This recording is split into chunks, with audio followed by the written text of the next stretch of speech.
Halo guys, di sini aku akan coba mendemonstrasikan cara mengerjakan soal logika matematika, di mana biasanya dalam soal logika matematika kita disuruh mencari tahu eh, apakah si deretan premis ini itu memiliki kesimpulan yang valid atau tidak. Ini biasa ya dalam logika ya. Ada premis satu, premis dua, dan seterusnya. Terus tiba-tiba ada kesimpulan. Kita ditanya apakah kesimpulan tersebut valid atau tidak, cocok atau tidak dengan premis-premis yang sudah diberikan. Gitu. Nah, dalam perjalananku belajar tentang logika matematika, biasanya untuk mengetahui secara pasti suatu kesimpulan, misalkan contohnya di soal ini ya, ini kesimpulannya. Biasanya untuk mencari tahu suatu kesimpulan itu valid atau tidak itu menggunakan cara-cara teknis seperti modus pollens atau modus tollens atau sifat-sifat tertentu ya, addition lah dan sebagainya. Yang bagiku sendiri itu sangat teknis ya, sangat teknis untuk mencari tahu apakah sebuah kesimpulan itu valid atau tidak dengan premis-premis yang sudah ada sebelumnya. Karena begitu teknis, akhirnya aku berusaha ya mencari gimana sih cara untuk mendapatkan informasi apakah suatu argumen itu valid atau tidak, suatu kesimpulan itu valid atau tidak, tanpa harus menggunakan uh, semua cara-cara teknis tersebut. Nah, di sini aku coba mendemonstrasikannya ya. Yang pertama, dalam mencari tahu apakah suatu kesimpulan itu valid atau tidak, kita harus identifikasi dulu yang dimintai sama soal itu apa sih. Yang dimintai sama soal adalah apakah kesimpulan valid atau tidak. Nah, suatu kesimpulan dikatakan valid atau tidak itu hanya jika kesimpulan tersebut bernilai true. Ya, apakah kan premis-premis sebelumnya itu premis-premis sebelum kesimpulan ini kan semuanya bernilai true ya. Nah, jadi si kesimpulan ini juga harus bernilai true. Kalau dia bernilai false, berarti secara otomatis kesimpulan tersebut tidak valid. Terus bagaimana kalau misalkan kesimpulannya bisa bernilai benar dan salah, bisa false dan bisa true. Biasanya kalimat disjungsi ya, atau kalimat atau. Nah, itu biasanya ternyata saat kita cari tahu kesimpulannya itu bisa bernilai false maupun true. Nah, kalau keduanya, kalau false dan true, kesimpulannya bisa bernilai salah dan benar, maka kesimpulannya tidak valid ya. Jadi yang valid itu benar-benar kalau kesimpulan itu tidak bisa bernilai false atau tidak juga ambigu ya, antara false dan true. Dia itu tidak bisa tidak bernilai true. Jadi ini dulu ya pemahaman penting pertama yang harus ditanamkan sebelum kita mengerjakan soal menguji apakah suatu kesimpulan itu valid atau tidak. Nah, jika sudah tahu informasi ini, maka selanjutnya kita tinggal mengerjakan teknisnya. Oke, tahap pertama itu kita identifikasi dulu kalimat proposisi apa saja yang ada di dalam soal ini. Proposisi itu maksudnya P-nya itu apa, Q-nya itu apa, dan sebagainya. Lihat dulu ya. Proposisi pertama itu dari soal ini langsung bisa ketahuan ya di sini ekonomi tumbuh.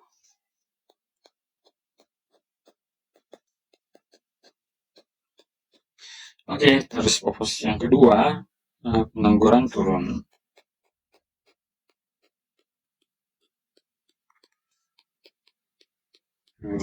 Terus yang ketiga ini pengangguran turun udah, terus ini kesejahteraan meningkat ya. Boleh lagi mas. Ya, kesejahteraan meningkat. Oke, terus apa lagi? Ekonomi tidak tumbuh ini udah, pengeluaran turun udah, kan? Oke, sekarang selanjutnya kita modelkan model logikanya. Yang pertama itu jika ekonomi tumbuh, maka pengangguran turun. Oke, berarti jika P maka Q. Jika ekonomi tumbuh, maka pengangguran turun. Oke, ini yang pertama ya. Terus jika pengangguran turun, maka kesejahteraan meningkat. Berarti jika Q,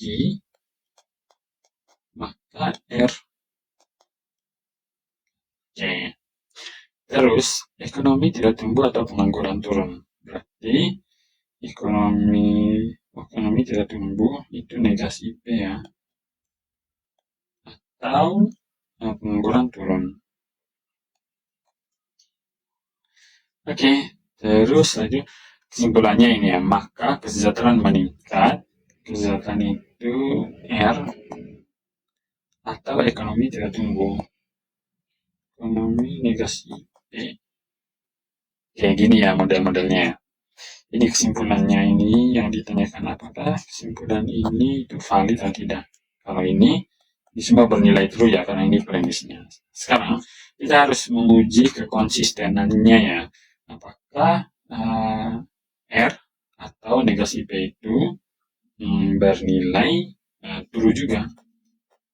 Atau kalau misalkan dia false atau true dan false, ya dia agak valid ya nantinya.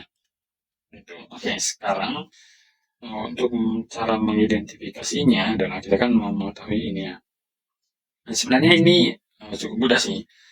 Yang pertama sih kita perhatikan baik-baik ya, si form logika dari kesimpulan ini, dia itu kan mirip sama salah satu premis ya. Salah satu premisnya yaitu negasi P atau Q. Ini R atau negasi P. Nah, kalau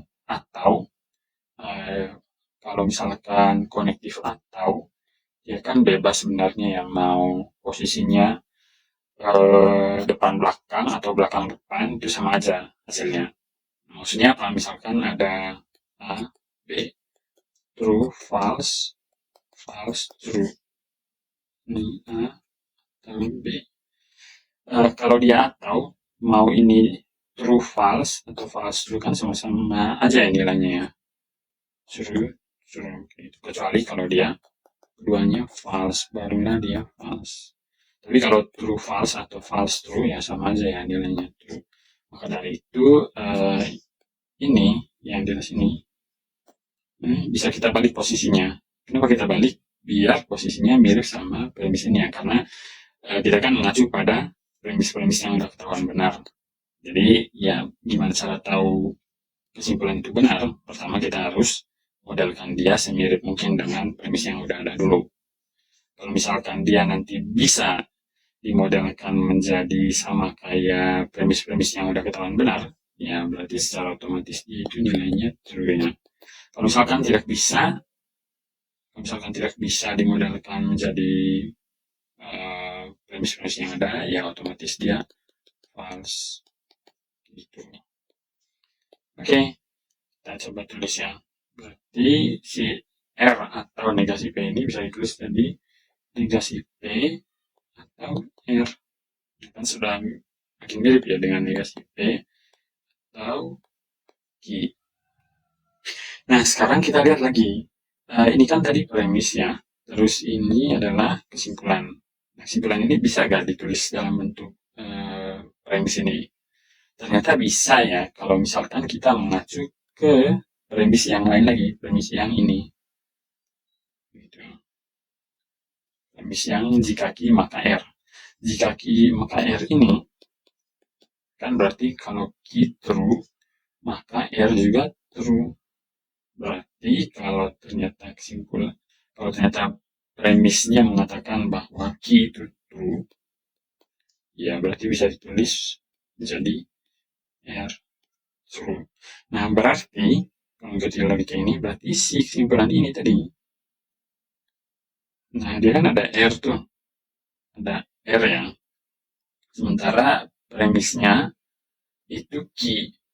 Nah, si premis ini berarti kita bisa tulis menjadi negasi P atau R. Karena begitu kita tahu nilai key ini true, ya maka kita juga tahu pasti ya bahwa nilai R itu wajib true. Maka si premis ini tadi bisa ditulis menjadi bentuk yang sama persis dengan kesimpulannya bahwa negasi P atau R.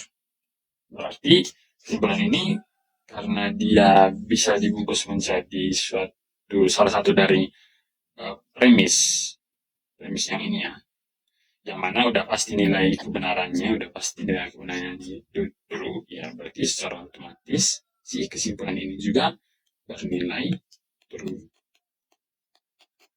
Seperti itu.